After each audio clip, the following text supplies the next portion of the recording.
Hi, good day.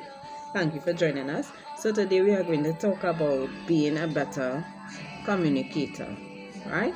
So whatever we do, we try to put a scripture to it. So you can look at Matthew 5:37, right? So first of all, when you wake up in the morning, right, you must meditate, right?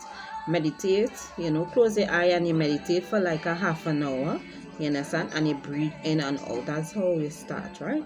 Okay, so second of all, right, being a speaker, right, you have to be a speaker with compassion towards other people, so that means and otherwise you have to consider, the things that you say, and you have to also consider the audience, with the words that you say. So you have to speak words, of compassion, right?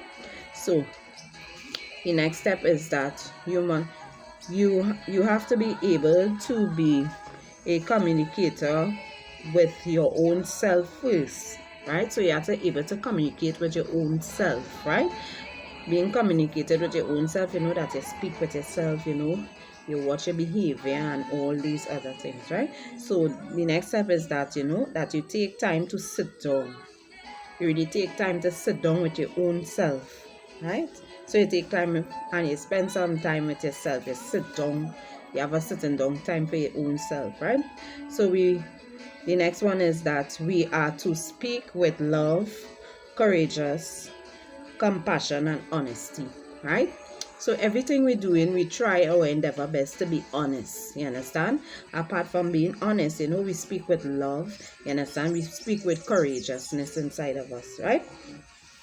So the next one is that, we speak with respect for ourselves and others, right?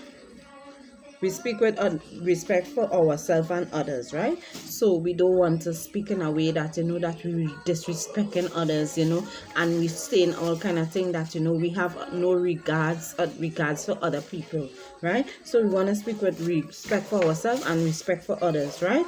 So we don't want to say all kind of thing that that we would say to ourselves that come on, right? So right, we want to speak with respect for ourselves. So we want to speak with respect for ourselves, right? So that's one. So the next one is that we want to be mindful. We want to be mindful with our words, right? So we want to be mindful with our words. We have to think about the things that we say. You understand? How it will reflect on other people, right? So these are some of the things, right, of being a better communicator, right? So all right, so the next one is that we always want to keep our eyes focused on the audience. We always want to keep our eyes focused on the audience, right? We always want to keep in contact with the audience and see how the